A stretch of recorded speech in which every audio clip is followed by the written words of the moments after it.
For them to even think of me, to say Dolly's voice, it's like Barry said, you know, they said they tried to find the right people. They didn't know what they was going to do with the song, almost dumped it. And then Barry asked Kenny if he knew a girl named Dolly Parton. And Kenny said, yeah, I think I do. I think I could reach her. And I happened to be right up the street. So that was just meant to be. A rock album? Yeah. So Rockstar. And there's a reason why you went down this route, isn't there? Because they wanted to induct you into the Rock and Roll Hall of Fame, and then perhaps you can tell everybody how it all just came about. Well, when they first said that they were going to induct me into the Rock and Roll Hall of Fame, I didn't think that was a good idea because I didn't think I'd earned it. I'd spent my whole life in country music, and I know how I would feel if some rock and roller came in and said, you know. So I thought, well, that's supposed to be reserved for rockers to spend their life like I do in a certain type of music. But they convinced me that it was for more than that, and so I wasn't going to act ugly about it. So they put me in anyway, and I thought, well, I'm going to have to earn this title. So I decided to do a rock album. At the same night that I was going into the Hall of Fame, I had an opportunity to talk to a lot of the great rock stars that were in the audience. I said, if I do a rock album, will you join me? And they all said, yeah. And the ones that I called that I didn't meet there, they were all so gracious to join me. So it turned out to be something I'm proud of. My husband's a rock and roll freak, actually. So this actually worked out good for a whole lot of people. Absolutely. Now, I've got to hear some of the songs already. It's coming out in November. You must be really excited about this. And to take you into a completely different world, like you say. But I'm curious, as you've had, you know, so many different artists on here. Elton, Sting, Paul McCartney, Ringo. I could go on. Obviously, people from the world of country too. I'd like to know, and probably the people watching and listening, how did you go about, did you have a wish list? Was it like, you know, how did you even begin this? Well, I love these songs. For instance, we'll take the Let It Be. Paul McCartney's been one of my favorite Beatles songs ever, and I love Paul. And so I had recorded it. And I thought, wow, I wonder if Paul would even consider playing and singing on it. And so I contacted him. He was so gracious. I'd met him different times through the years. He's always so nice. And he said he'd be honored. And I was so honored that he was honored. So actually, he did a wonderful job. And the fact that these people are so busy and they all took the time to do it. And then I thought, well, we got to have Ringo because that's the last of the Beatles. So I asked Ringo if he would do it. Same thing. I'd be glad to do it. And I think now that it's just really something that's just going to always be a standard. We had actually Mick Fleetwood played the percussion, some percussion sounds on it. Of course, Ringo did the drums.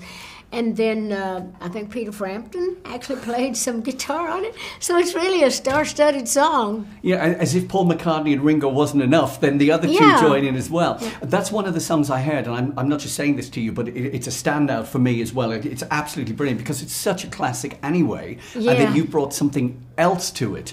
Another track, though, and this must have been exciting for you as well, working with Miley on Wrecking Ball. Oh, I love Miley. You know, she's my goddaughter. And through the years, and we did that song on the New Year's Eve show that she hosted on NBC this past year. And we sang Wrecking Ball, and it got such great response.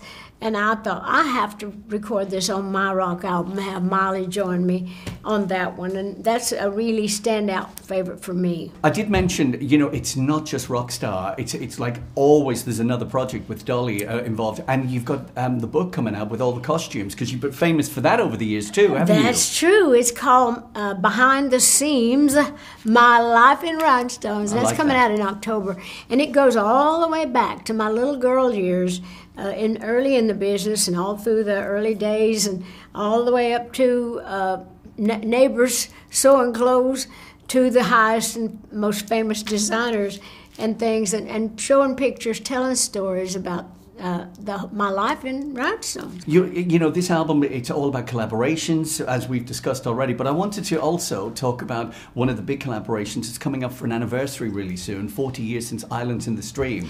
Now, this is a song that's still huge with our audience. We still play it today with Kenny, obviously.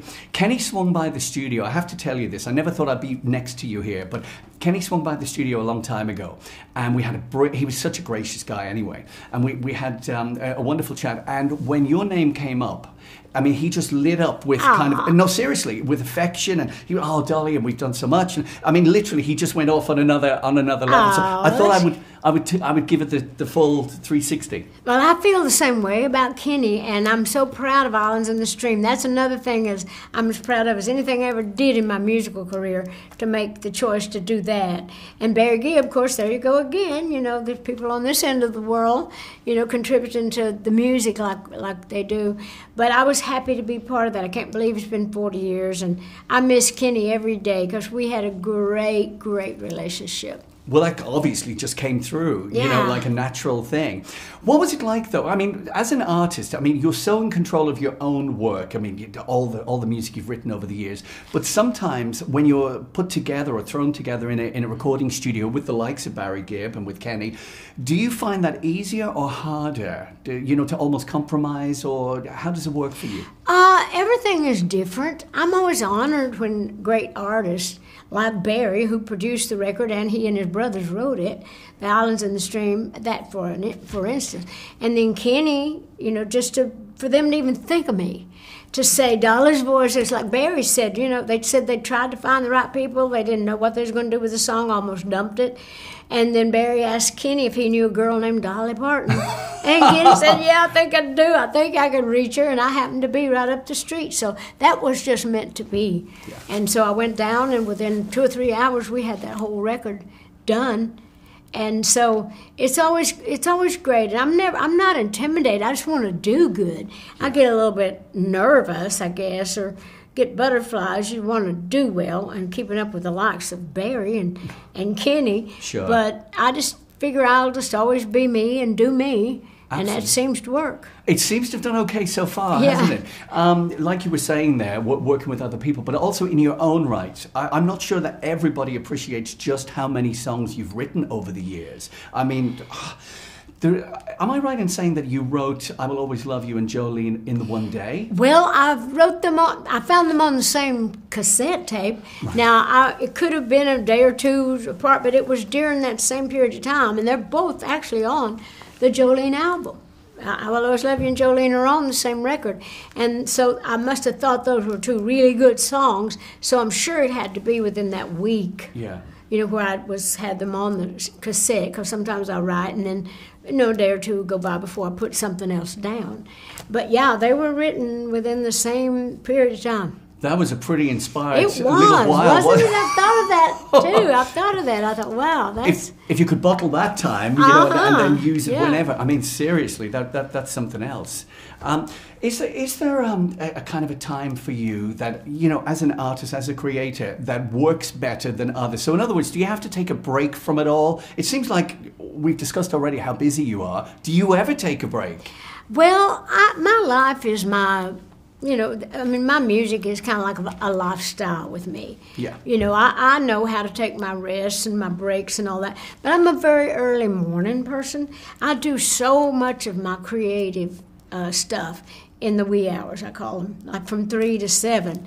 I write so many songs during that period of time. But of course, I can write anywhere if I've got the time to do it. Sure. But I really am in a real creative mood at that time. My mind is clear. The energies of the world kind of died down, so I feel like I have a more direct link to God, to that creative force or whatever you call it.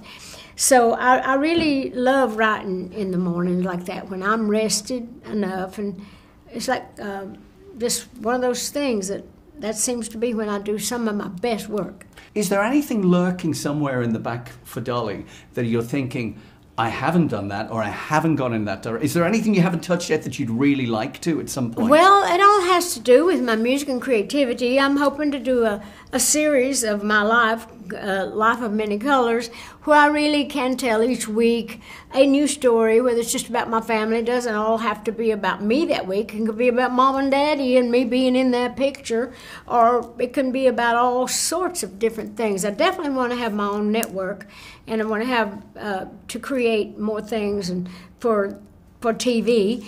And of course, there's lots of stuff that I'm working on now. There's nothing that I can't have if my health holds up and things go as they are.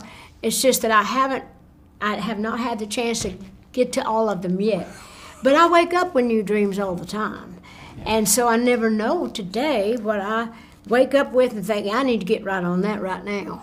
Yeah. You know, so I'll be dreaming and I'll be working and creating for as long as I'm allowed. That's a wonderful idea as well, to have it all like down there on film, and you will have a trillion stories, won't you, with all your experiences? People have heard a lot of stuff, and I've talked about the things that have become hits. But some of my stories with my life and my people to show where I came from, and me just being in the picture, and I'll narrate it all anyway. I may not even be at all in a certain thing about it, even like when Mom and Daddy got married. And all the things would make wonderful stories. I'll write songs to go with them, and I'll narrate it. Or even like how, just all the stuff that I went through as growing up in the business, the behind the scenes kind of stuff. And the stuff that we're all fascinated because I think people would be fascinated with it. Without a doubt. And like I said, we hear these stories, but hearing it from you, that's what we want. Yeah. So I'll be the first one to subscribe to that. Good for you. That's for sure. Last question for you then, Dolly. Is kind of like all the artists that you've had on that album, and it might be a slightly unfair question. Is there one track for you that stands out on the album? Is there a Dolly favorite? Well, I do have a lot of favorites, but one of the most enjoyable and sweetest things that happened, John Fogerty from Creedence Clearwater Revival, the song. As long as I can see the light. It was just an album cut. I think they did it on stage, but I love this song. And John came down to Nashville. We got to go in the studio with a live band, and we recorded that right in the moment. He and his, like where we were together singing it, where you could hear almost like little leak-throughs from the band, and we normally say, no, we're going to have that. But it's got magic in it. And the fact that me standing there looking at him singing this song, and then there were those moments like that, and just like when I sang with Stevie Nicks, the song I did with her, it's kind of like a performance piece, as if we were on stage together, which I think would be great together.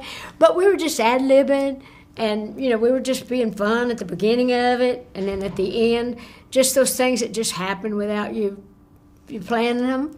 And so there were moments like that were great. And that's so unusual these days, isn't it? Because everything in the recording studio is all laid down, and then you're just doing it like a live performance. That's wonderful. Yeah. Dolly, it's been an absolute pleasure. I mean, it's one of those things that we wanted to do for so long, and we finally got you. So I'm glad you got me, and thank you for helping me out. Yeah, no problem. And the best of luck with Rockstar. Oh, thank you so much.